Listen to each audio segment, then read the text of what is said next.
Necesito poner pausa. Ah, esto. Ahí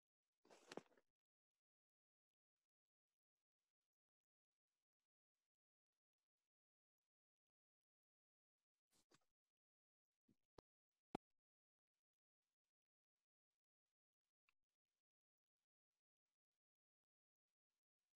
Micrófono y ahí.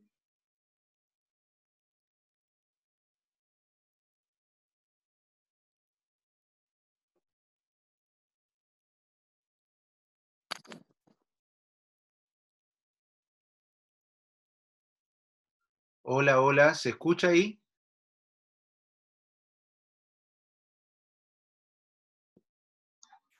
Hola, hola, sí, perfectamente. Bueno, bárbaro. Gracias. Esperamos un ratito y largamos en punto. Bueno, perfecto, gracias, Carlos.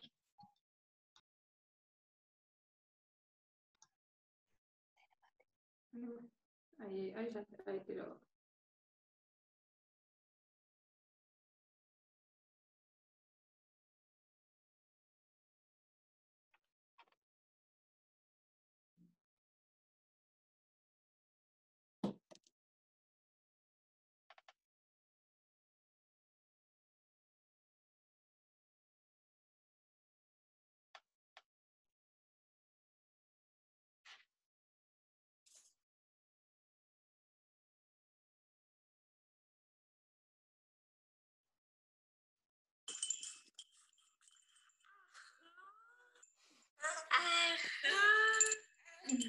¿Qué pasó, Martín? Dejamos la pelota.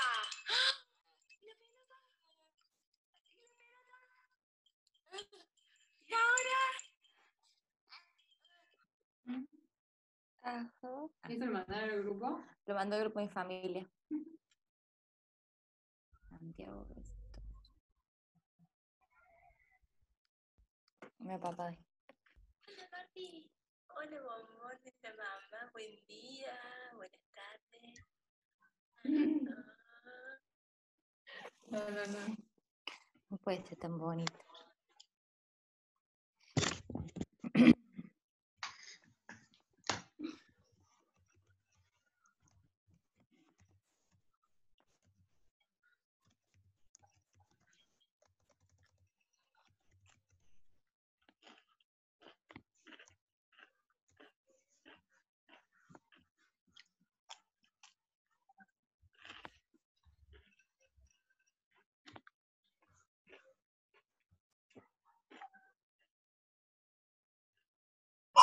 Gorda.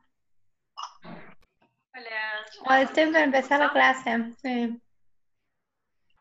Bueno, ¿sabes qué hacer? ¿Cómo ¿Y estás? ya arrancás? A las 19. Por esto, yo que sé que tengo un arranco con la Sofi en 10, 15 minutos con las chicas y todas se ponen conectar. ¿De una?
Chau.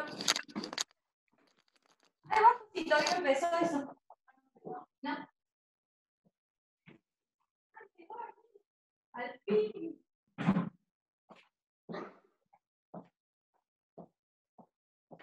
Ahí acaban de mandar al grupo de las guardias lo del 35%. ¿Lo de qué? Lo del 25% gratis.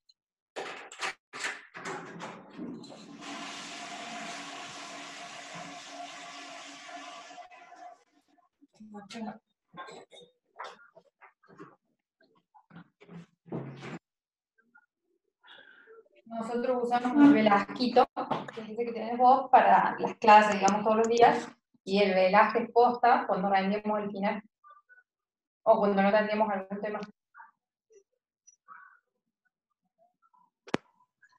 Hola, buenas tardes. ¿Se escucha bien ahí? Afirmativo, afirmativo, central. Bueno, bárbaro. Hay algunos que tienen, me parece, el micrófono abierto, si pueden cerrarlo, así no se superpone. Después lo abren para las preguntas. Emily, se escucha hasta el baño, Emily. Que se equivocó, le dio un pedido a otro y lo busca. Emilia, estás frustrada.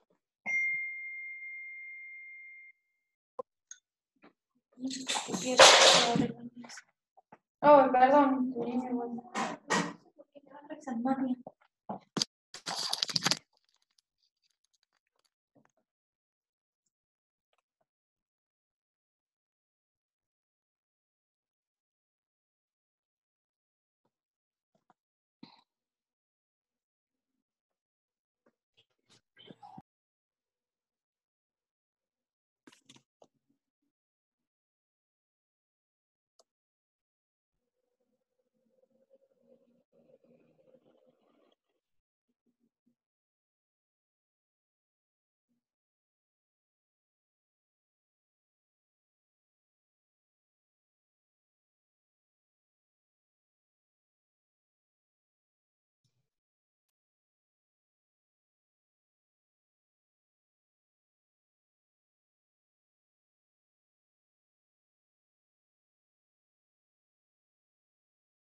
Bueno, esperamos 3-4 minutos y ya largamos.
¿Qué pasa? Tiene luz verde para ir a trabajar.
Bueno, vamos a empezar ¿Se escucha bien? ¿Se ve bien?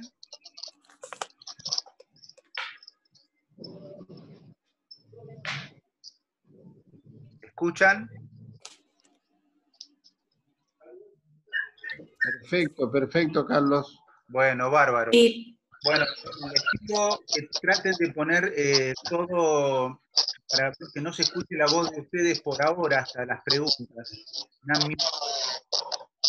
Creo que hay alguien que está hablando, Electra, creo que, si se puede, ahí entra ruido. Bueno, muy bien, muchas gracias por estar acá, por la invitación, por haber aceptado la invitación. Gracias al laboratorio también Pagó por ayudarnos con esta presentación. La idea de esta charla es mostrar los diagnósticos diferenciales de esclerosis múltiple por imágenes. La verdad que, como sabemos, la enfermedad es... a ver si pueden apagar algunos, ¿no? Me suena que el Electra está prendido. A ver, vamos a apagar esto. Bueno, la idea es que esta enfermedad es una enfermedad no muy frecuente dentro de todas las enfermedades, sin embargo tiene un alto impacto en la gente joven y la verdad es que hay, como ustedes saben, muchos diagnósticos diferenciales, sobre todo en imágenes, que nos pueden llevar a hacer un diagnóstico equivocado, ya sea en más o en... bueno, básicamente yo agrupé un poco la patología en distintos lugares, ¿no? Sustancia blanca, cuerpo correcto, tronco cerebelo, vía óptica, con el contraste, percepción y espectroscopía. A ver si Electra se puede sacar la parte de eso. Eso. Ahora mejor. ¿Escuchan bien ahí? Bueno. A ver, vamos a ver. Bien. Bueno, seguimos. Vamos a empezar entonces ahora con la sustancia blanca. Y la sustancia blanca la dividimos en tres partes desde un punto de vista práctico. Una es la sustancia blanca yuxtacortical, que es la cual vamos a hablar ahora, es la que está pegada a la corteza. O sea, no hay fibras en U interpuestas. Aquí tenemos un primer ejemplo de una lesión que compromete la sustancia blanca subcortical, sin embargo, bueno, tiene algunas características adicionales como que es expansiva, se extiende a los núcleos basales, a la región estriatocapsular anterior, se extiende al cuerpo calloso. Esta es una imagen bastante atípica para una lesión desmielizante y en realidad es un tumor. Es un oligodendroglioma, que es un tumor que a veces uno siempre piensa que los tumores aparecen con clínica lenta y progresiva, pero todos sabemos que muchas veces no es así, que aparecen con una convulsión o con una cefalea, y bueno, estas imágenes se pueden ver después de mucho tiempo de estar asintomático el paciente. Así que vale la pena recordar el efecto de masa y el compromiso acá córtico-subcortical. Esta segunda también compromete fibras en U, pero tiene un patrón bastante típico, donde hay compromiso de la sustancia blanca de los polos temporales. Fíjense que va desde periventricular hasta polo temporal. Esto es un patrón bastante sugestivo de CADASIL. Si bien hay otras entidades que pueden dar algo similar, en adultos jóvenes el CADASIL es el más frecuente. Aquí tenemos otro patrón con señales más pequeñas, que son bien de la unión córtico-medular, están pegaditas a la corteza, y esto es una imagen que se puede ver en esclerosis múltiple. Nada más que hasta hace un tiempo, con equipos más viejos, por ahí no la veíamos. Ahora, con la secuencia FLAIR volumétrica, estamos empezando a ver estas imágenes córtico-subcorticales, así como arciformes, que son bastante típicas de esclerosis múltiple. Aquí tenemos otro caso, donde tenemos lesiones también de sustancia blanca subcortical, con cierto relativo respeto de la corteza. Esto es importante. Y del otro lado también, fíjense que hay como un scalloping, ¿no? Como un festoneamiento, donde la corteza queda un poco indemne, pero lo raro es que tiene un poco de efecto de masa. Esto era una leucomultifocal progresiva, y si bien no es el patrón más típico, donde suele no haber efecto de masa, Hay casos, sobre todo en los últimos tiempos, se están viendo casos con CD4 no tan bajo, 300 por ejemplo, donde puede haber esta forma que parece más una forma tipo iris, pero se da espontáneamente, no se da por una cuestión de reconstitución inmune.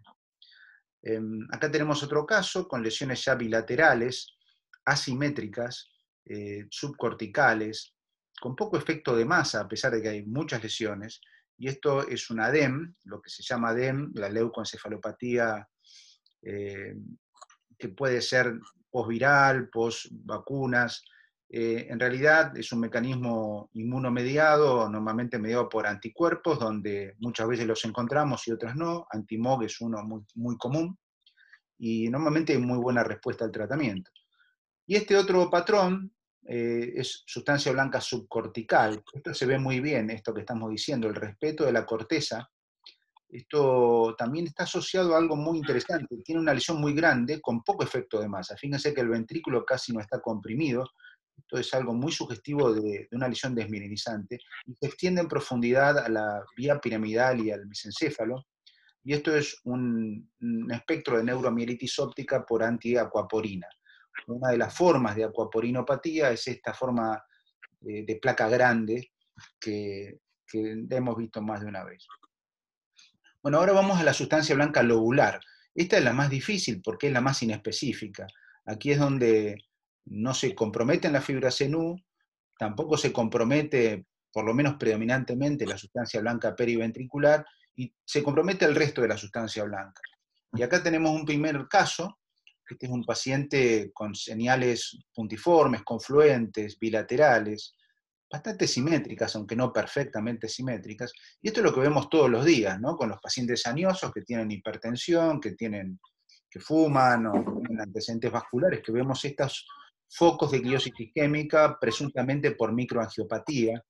Lo que es importante, fíjense que no hay compromiso de sustancia blanca supracortical, y eso es algo importante.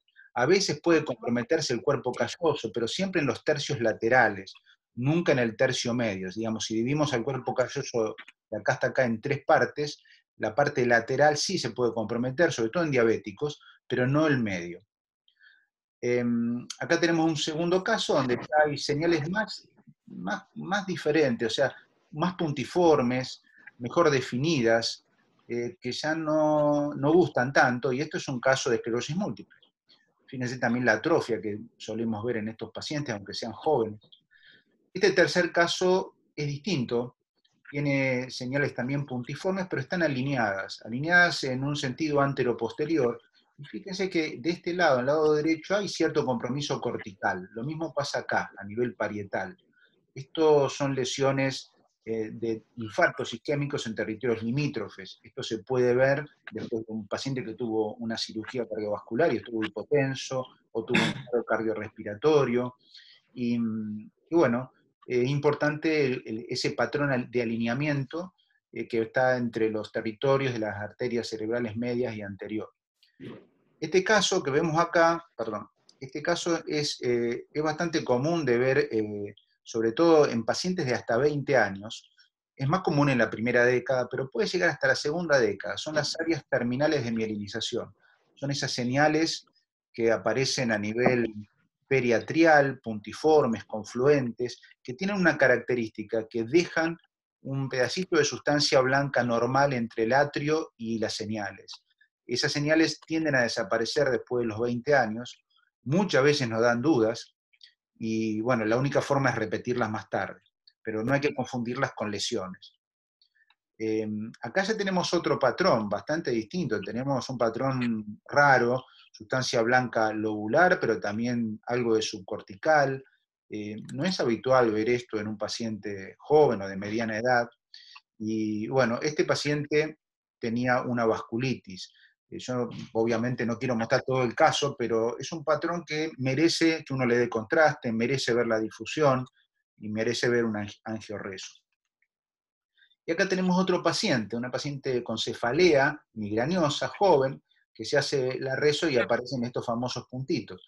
Bueno, esto es una migraña. Los puntitos de la migraña, las señales hiperintensas son así, son de sustancia blanca lobular, son bilaterales asimétricas, no tienden a aumentar con el tiempo, ni captan contraste, ni restringen, y como ustedes saben son más comunes, sobre todo en los pacientes que tienen migraña con aura, migraña acompañada. No se sabe muy bien cuál es el mecanismo aún. Bueno, vamos ahora a la sustancia blanca periventricular. Esta es la que está pegada al ventrículo directamente, y acá tenemos distintas imágenes. Este es un paciente que tiene varias señales puntiformes, lineales, que podrían ser espacios perivasculares, algunos podrían ser focos de gliosis, pero acá hay algo un poco más consistente, y esto para mostrar el valor de la difusión, donde se ve claramente un infarto en el territorio profundo de la arteria cerebral media izquierda. Este es un territorio de cerebral media proximal, donde obviamente aparece una lesión que no tiene efecto de masa y que es un infarto. Este otro caso, tenemos señales periventriculares, pero alrededor del tercer ventrículo, lo cual no es muy común. Tenemos ahí una imagen bastante atípica, y bueno, acá se hizo una tomografía previamente que había mostrado, miren esta imagen muy rara, ¿no? Porque esto es sin contraste, es espontáneamente denso, y esto era un linfoma primario del sistema nervioso central, típicamente periventricular. Este otro caso, paciente con señales bilaterales, simétricas, acá sí son bastante especulares, con un patrón de aspecto estriado, que es muy sugestivo de la entidad llamada leucodistrofia metacromática, que es por déficit de la disulfatasa. En realidad esto es una enfermedad que si bien se puede ver, se ve más en chicos, también se ve en adultos, es la segunda leucodistrofia más común, así que hay que tenerla presente.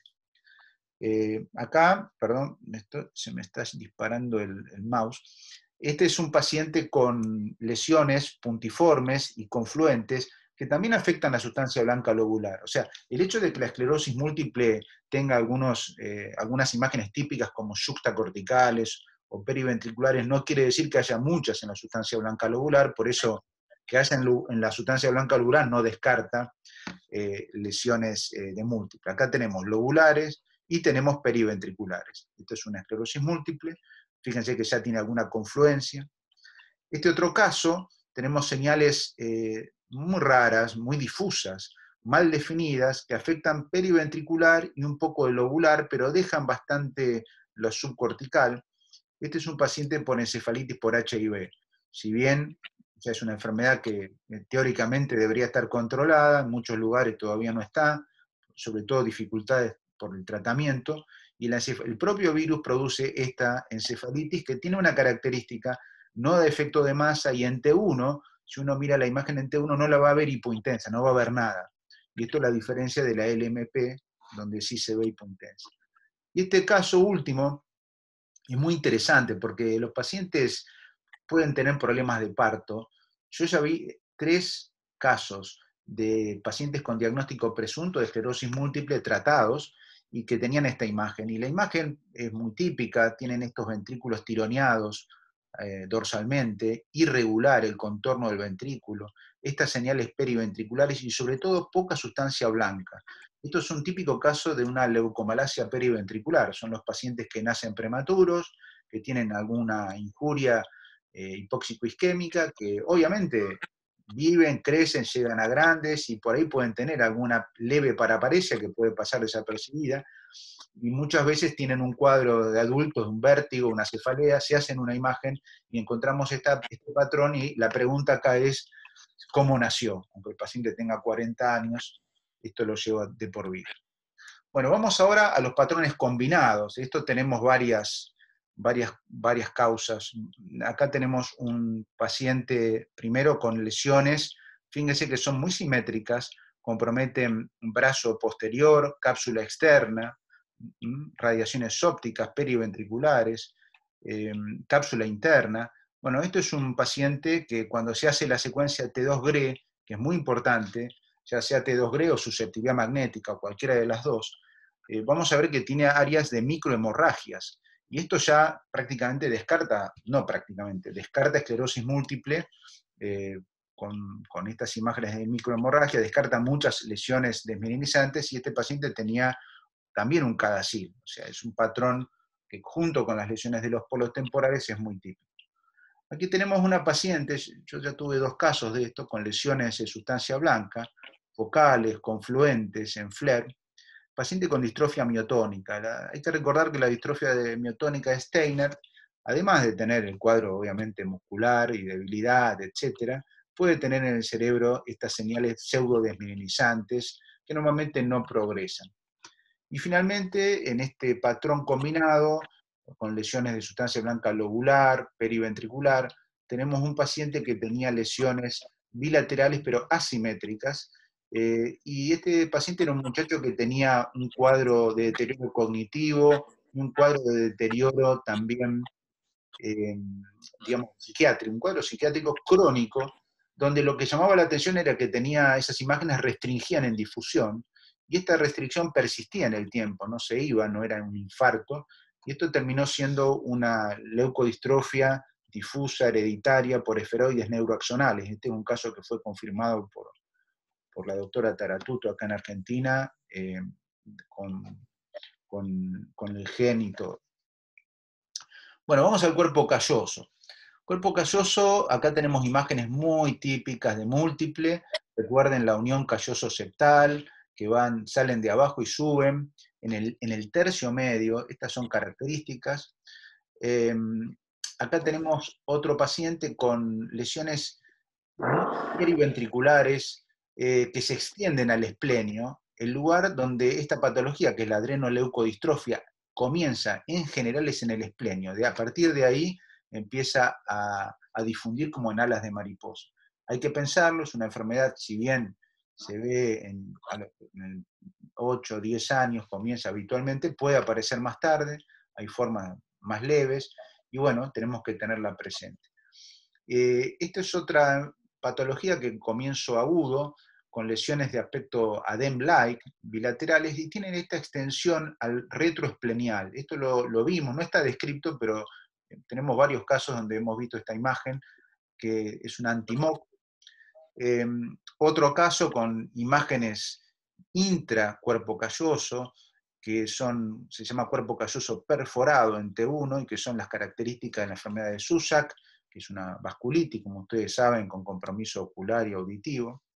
Después acá tenemos un paciente con una lesión del cuerpo calloso muy extensa, hipointensa en ADC. Esto entonces es muy sugestivo de un infarto.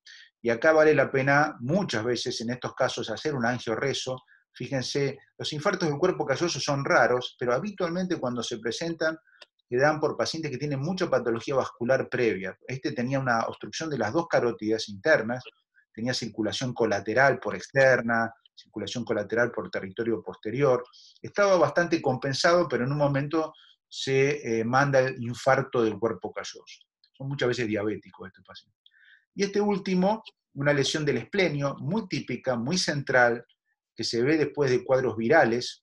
No me extrañaría que en algún momento aparezca con esta epidemia, que la característica es que se ve con restricción en el ADC, se llama MERS, son lesiones espleniales leves, reversibles. Esto no es un infarto, es una lesión probablemente por daño excitotóxico, y que el paciente normalmente mejora, lo único que tiene es una leve encefalopatía.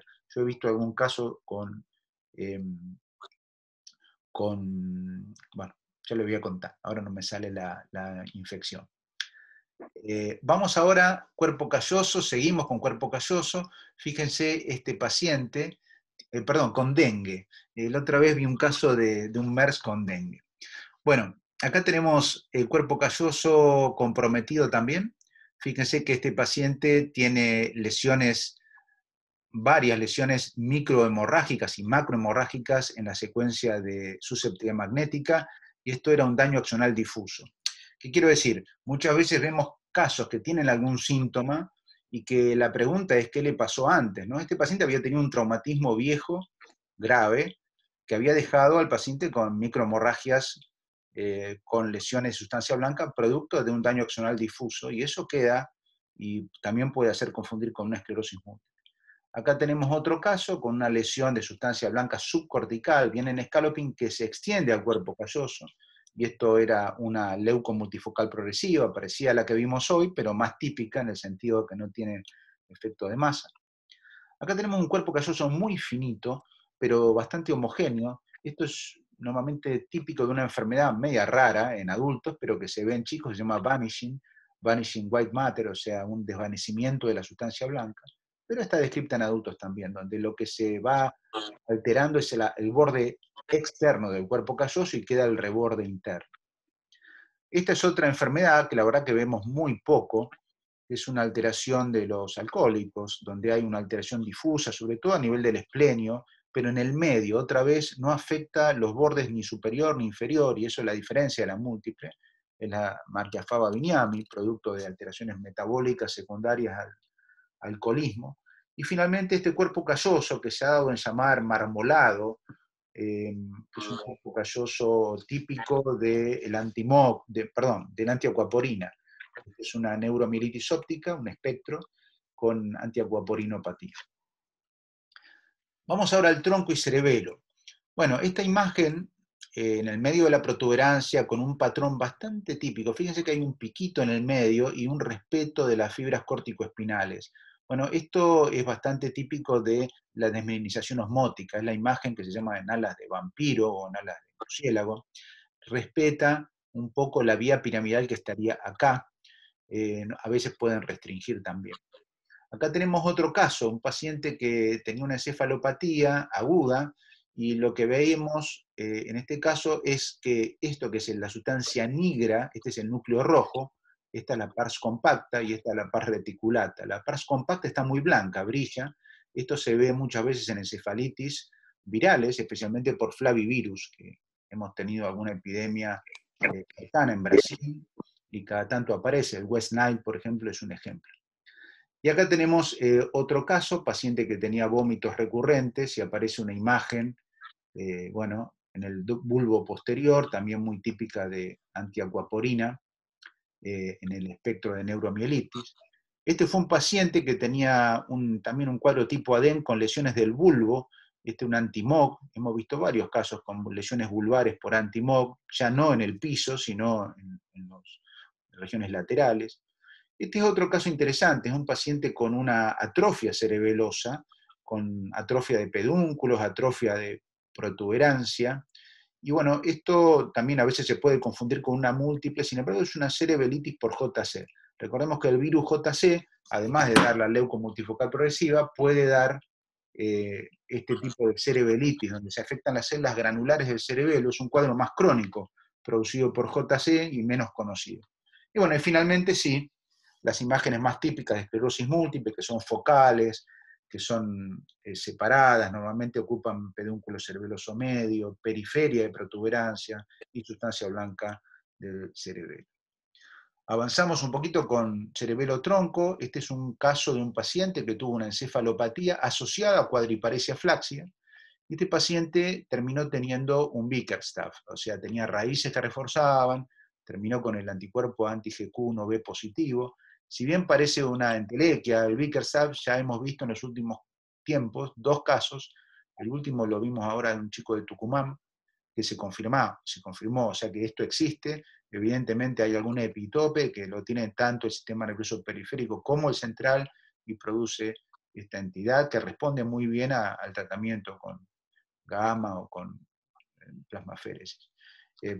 Bueno, este es un caso que los que hacemos pediatría también lo vemos muy frecuentemente. Hay a veces pacientes que tienen señales en el tronco, en el dorso del tronco o en la base pontina, y bueno, esto es muy, muy típico de los primeros años de la neurofibromatosis. Se llaman focos de vacuolización de la mielina, y después tienden a desaparecer, pero por ahí desaparecen después de los 20 años. Entonces, hasta las primeras 2 décadas pueden aparecer chicos con esto, y es importante preguntarle por lo menos si tienen manchas en la piel o si tienen un tumor de la vía óptica. Aquí tenemos otro caso. Este fue un caso, me acuerdo, del Sanatorio Mitre, que acá me puso la tapa una residente, que ahora está en el extranjero. Tenía un sexto par derecho el paciente. Yo no lo veía, o sea, ella me marcaba este punto, perdón. Yo creía que era un artificio, me parecía muy pequeño. Sin embargo, en la difusión se veía este punto que restringía, y bueno, terminó siendo un infarto del núcleo del sexto par derecho. Este fue el infarto más pequeño que vi en mi vida, pero está descrito en la literatura, así que fue así, y creo que vale la pena siempre cotejar con la difusión. Acá tenemos otro caso que hemos visto con una lesión en un lugar muy particular del bulbo, incluso del otro lado también, pero acá se ve muy bien. Esto es el núcleo trigémino espinal, y esto es una romboencefalitis por virus, varicela zoster. O sea, cada vez que veamos una señal que compromete alguna de las vías donde puede pasar el nervio trigémino, miremos la piel, preguntemos si no hubo un zóster en piel, que puede haber estado reciente o no tanto, pero que hemos visto ya varios casos que pueden comprometer el tronco. Acá tenemos otro paciente con señales en el tronco, mal definidas, sin efecto de masa, sobre todo pericuarto ventrículo. Esto se puede ver en lo que se conoce como síndrome neurodegenerativo asociado a la histiocitosis de célula de Langerhans. Si bien es una patología rara, esta es una forma de presentación donde se acumula ahí histiocitos, y la verdad es que si bien se ve poco, es importante tenerla presente. Finalmente, esto es un paciente que tiene lesiones, no sé si se ve muy bien, a nivel tanto de las olivas vulvares como de los núcleos dentados del cerebelo. Esto es un paciente que estaba recibiendo metronidazol. Ya se hace unos años que se reconoce que el metronidazol puede dar cerebelitis, cerebelopatía, y es reversible. Pasamos a la vía óptica. En la vía óptica, 3 casos. Vamos de arriba para abajo. Este es 1, 2, 3. En este primero vemos al nervio óptico posterior engrosado, con refuerzo con el contraste, y se trataba de una acuaporinopatía con espectro neuromielitis, siempre comprometiendo nervio óptico posterior. Este es más conocido, es el nervio óptico intraorbitario con un foco de refuerzo típico de esclerosis múltiple. Y finalmente este nervio óptico tan engrosado, tan inflamado, con compromiso de la grasa perióptica, que es bastante sugestivo de antimóvil. Vamos a más vía óptica. Creo que es importante remarcar que no todo paciente que tiene pérdida progresiva de la visión y dolor tiene una neuritis óptica. Eso es algo que a veces los neurólogos estamos un poco sesgados. Fíjense, este caso se pidió la reso buscando neuritis óptica, y lo que vemos es un engrosamiento de la pared del nervio por fuera de la esclera. Acá tenemos un refuerzo no solamente periesclerar, sino también de las paredes del nervio. Y esto era una entidad que se llama uveitis epiescleritis. Es una enfermedad inmunomediada. También los oftalmólogos tienen sus patologías inmunomediadas y que no tiene nada que ver con esclerosis múltiple. Este es un caso muy raro, pero algunas veces le puede tocar. Era un paciente que debuta con alteración de la vía óptica y hemiparesia izquierda. Entonces, bueno, se pensó en esclerosis múltiple, y lo que encontramos fue un tumor de hipófisis que había sangrado del lado derecho. Fíjense, hiper en T1, hipo en T2, comprimía el quiasma y por eso daba la alteración óptica, pero también había comprimido la arteria carótida interna derecha por el sangrado y había dado un infarto en el territorio silviano. Esto parece rarísimo, pero bueno, a mí me tocaron ver ya 2 casos de esta patología. Y finalmente este otro caso, también alteraciones visuales subagudas, donde lo que vemos es un refuerzo de los nervios, pero además están engrosados, incluso protruyen a la papila. Y cuando vemos en el coronal, fíjense que en realidad no refuerza el nervio, lo que refuerza es la vaina perióptica. Esta imagen es muy típica, y esto entonces es una infiltración de la vaina por leucemia. Este paciente era un joven que tuvo una leucemia aguda, y a veces la leucemia infiltra la vaina perióptica. Pasamos a la médula, y vemos acá 3 casos. También vamos, este es 1, 2, 3, perdón, 4 casos. Este primero tiene señales focales. ¿Ven? Varias señales. Esta es la secuencia por ahí más sensible, que se llama STIR, para ver lesiones medulares. Y estas lesiones focales, que cuando los axiales son buenos amigos, hasta hace unos años los axiales eran malos, no tenían buena definición. Hoy en día tenemos que mirarlos, tenemos que cotejar estas imágenes. Fíjese que están en la periferia, son pequeños, pero están en la periferia. Esta es una esclerosis múltiple.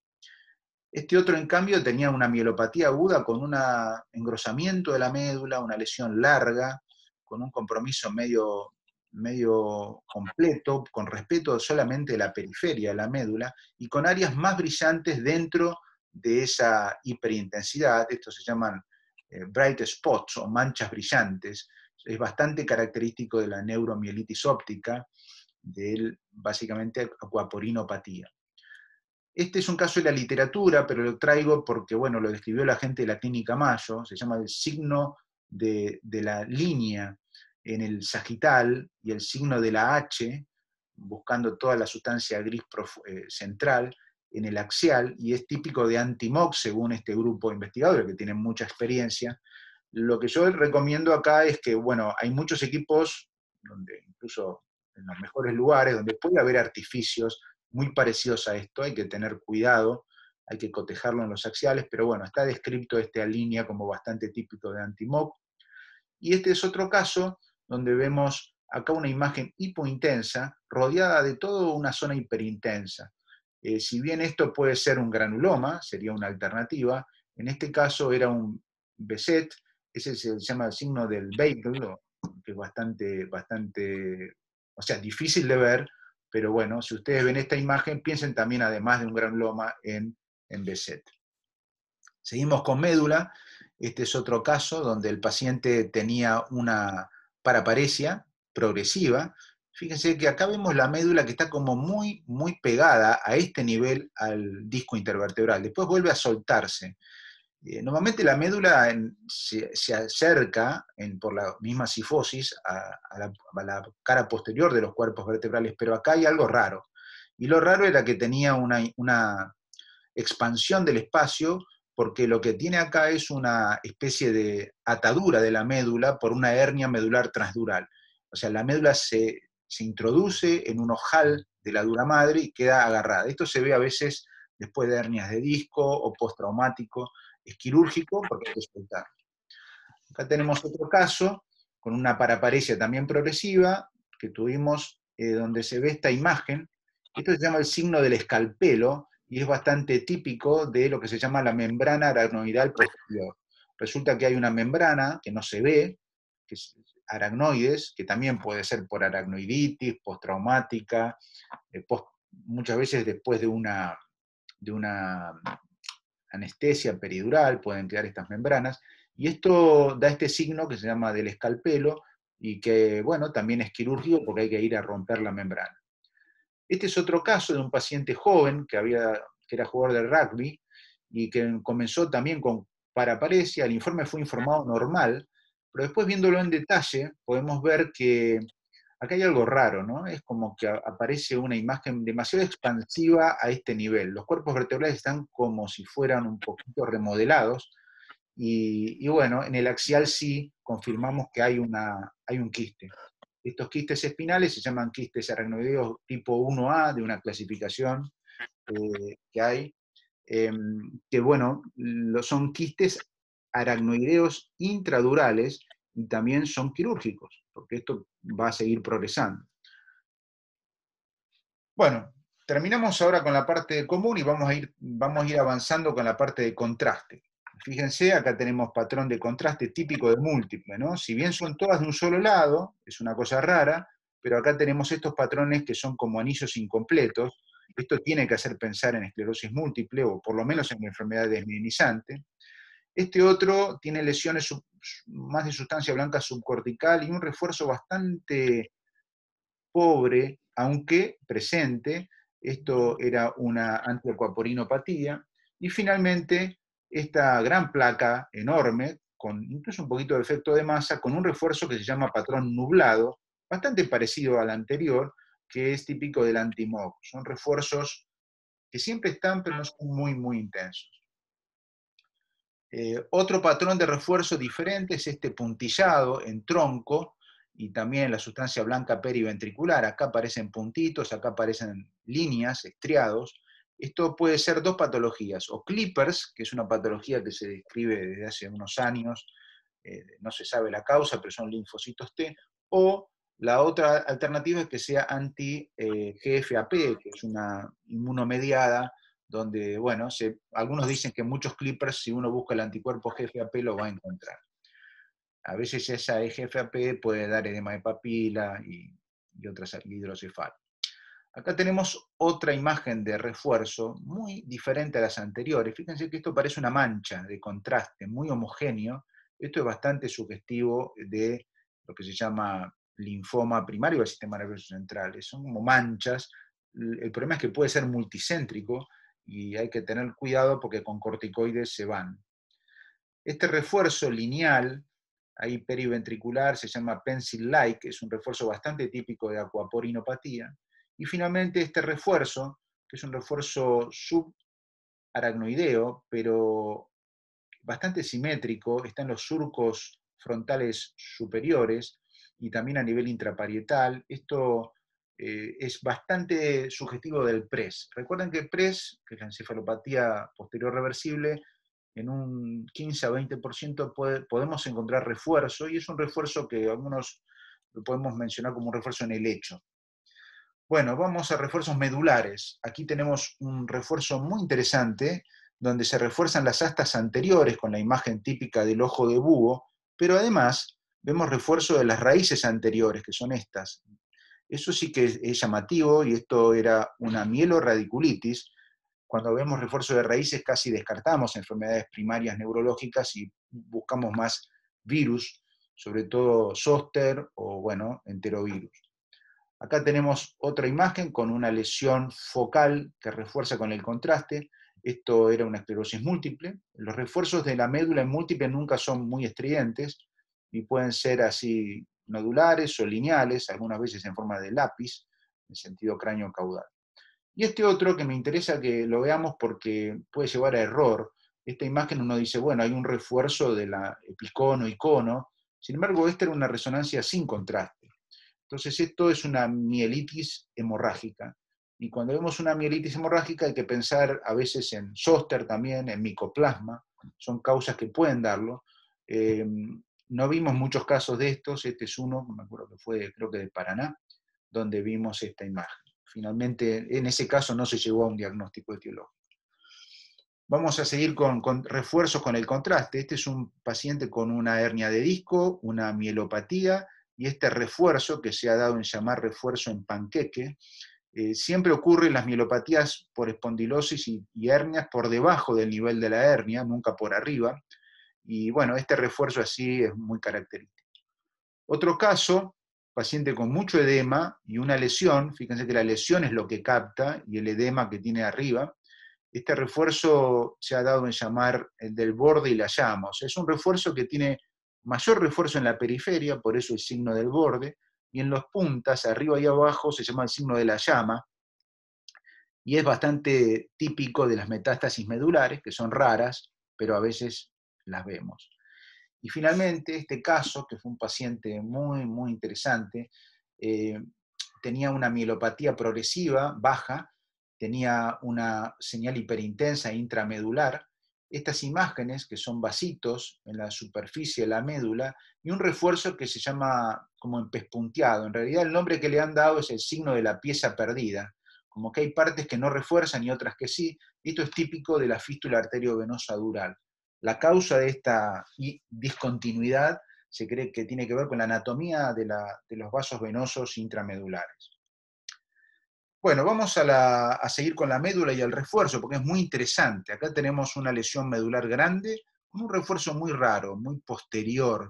Pero lo más interesante es cuando lo vemos en axial, esta imagen que se ha llamado signo del tridente, que es típico de la sarcoidosis. Una patología rara, que siempre la pensamos y la verdad la mayoría de las veces no la confirmamos, pero bueno, tengámoslo presente. Normalmente estos son pacientes que uno les da tratamiento y no mejoran muy rápido, están durante bastante tiempo reforzando, digamos, no mejora la imagen. Otro caso con una lesión expansiva, bulbomedular. Este caso es más simple porque esto sí que no parece desmineralizante, tiene un área quística superior, tiene edema, esto era un tumor, un astrocitoma. Y finalmente este caso con una lesión focal, que podría ser múltiple, pero lo llamativo es el edema, demasiado edema perilesional, y esto era un tuberculoma. Los tuberculomas medulares no son raros y son muchas veces oligosintomáticos, así que hay que tenerlos presentes. Vamos a la difusión y ya vamos terminando. Acá tenemos un FLAIR con una lesión subcortical en sustancia blanca y en difu muy poquita restricción. Esto es, por ejemplo, un caso de anti-MOG, no hay mucha restricción en anti-MOG. Este otro caso, con lesiones también de sustancia blanca, sin prácticamente restricción. Esto es una antiacuaporina. Y en este caso sí, una lesión más focal con una restricción bastante llamativa. Tiene una restricción en la periferia y en el centro. Esto era una múltiple. Así que las múltiples pueden dar ese patrón de restricción en target. Otro caso acá, cambiamos de secuencia, vamos al SWI.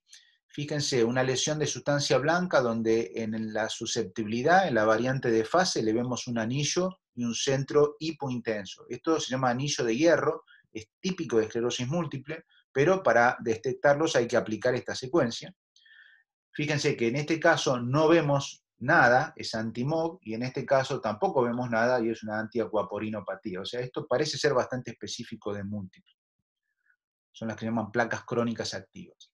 Vamos a la perfusión. Bueno, la perfusión a veces nos puede ayudar. Este es un paciente con una lesión, no tanto de blanca, pero sí, digamos, diencefálica, donde en la perfu vemos un aumento del volumen sanguíneo cerebral comparado con el resto. Esto era un linfoma. Acá tenemos otra lesión a nivel temporal, que abarca la sustancia blanca, donde también tenemos un poquito de aumento de la perfu, y esto era un glioblastoma. Y en este otro caso, una lesión de sustancia blanca, también bastante pseudotumoral, digamos, pero que la perfu estaba totalmente negativa, y esto era una esclerosis múltiple. O sea, para diferenciarlos de tumores de alto grado o tumores, digamos, como el linfoma, puede ser útil la perfu. La espectro, en realidad la espectro no es demasiado útil porque el patrón de un tumor es muy parecido al de la múltiple, pero sí puede servir para diferenciar, por ejemplo, acá de un absceso. El absceso tiene algunos picos que son propios del metabolismo bacteriano, como el succinato, como la alanina, como el acetato, que no los vemos en ninguna otra lesión, y bueno, ahí no, nos va a ayudar. Este es el patrón de una múltiple. Hoy vimos esta imagen. Fíjese la colina alta, porque hay desmielinización, el NA bajo, porque hay lesión axonal, y este da lo mismo, colina alta y NA bajo. Tal vez tiene un poco de láctico, pero este era un tumor. Entonces, fíjense que este patrón es parecido, y por eso digo que no sirve mucho para diferenciar tumor, ya sea linfoma o glioblastoma, de múltiple. Bueno, creo que acá ya llegamos al final. Básicamente, la conclusión es que tenemos que tener mucho cuidado y sobre todo mirar los detalles. Muchas veces en los detalles de las imágenes está la clave. Así que bueno, les agradezco mucho la atención, y si tienen alguna pregunta, estoy acá para escucharlos.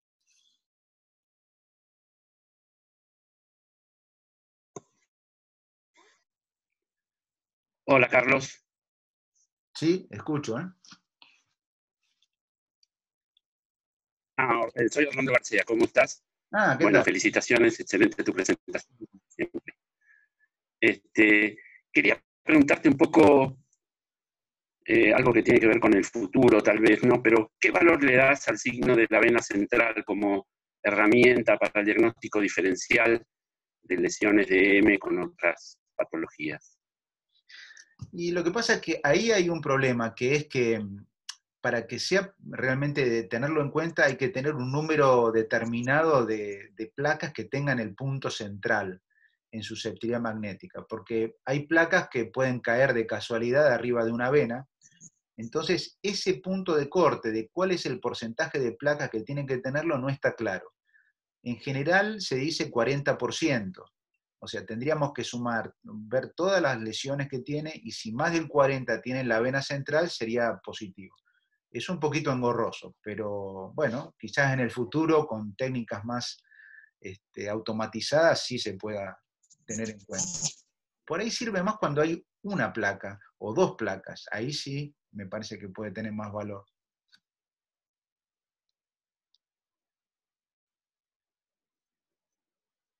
Bueno, muchas gracias. No, de nada. Hola Carlos, soy Gustavo, te quería hacer una pregunta. ¿Qué método, digamos, o mejor dicho, qué frecuencia deberíamos tener para hacer resonancias en un paciente con un SUSAC que esté activo y el paciente sintomático? ¿Te parece que es útil como herramienta las resonancias seriadas o no? Hola Gustavo, ¿cómo andas? La verdad es que no tengo demasiada experiencia ni he leído tanto de Susak, simplemente me parece que es una enfermedad, es una vasculitis, ¿no? Entonces me parece que requiere un seguimiento más cercano al de una múltiple, digamos, que tengamos que, sobre todo cuando está en la fase activa, porque puede haber nuevas lesiones. Los poquitos casos que he visto han manifestado lesiones nuevas y vale la pena, ahí siempre conviene hacer también gadolinio. Por ejemplo, yo haría, creo que si hacemos un diagnóstico, seguro que a los 3 meses le haría una nueva. Perfecto, gracias Carlito. Excelente la presentación como siempre.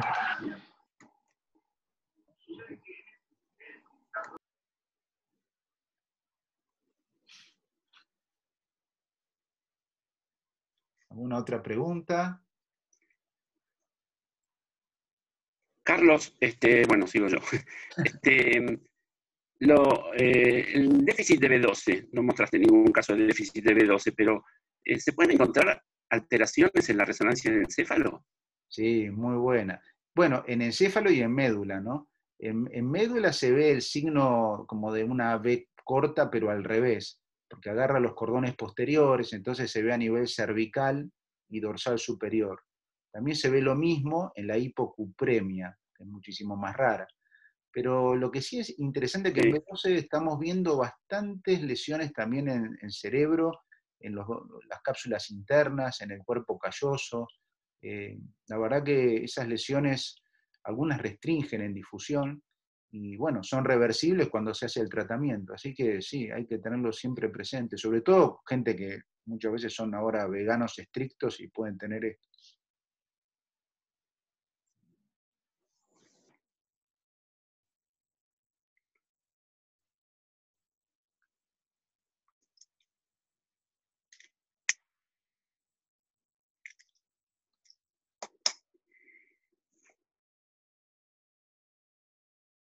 ¿Alguien más? ¿Alguna duda? Si puedo ayudarlos, bienvenido. Bueno, creo que ya estamos entonces. Bueno, les agradezco a todos la atención y espero volverlos a ver y gracias por estar. Un abrazo. Un abrazo, muchas gracias.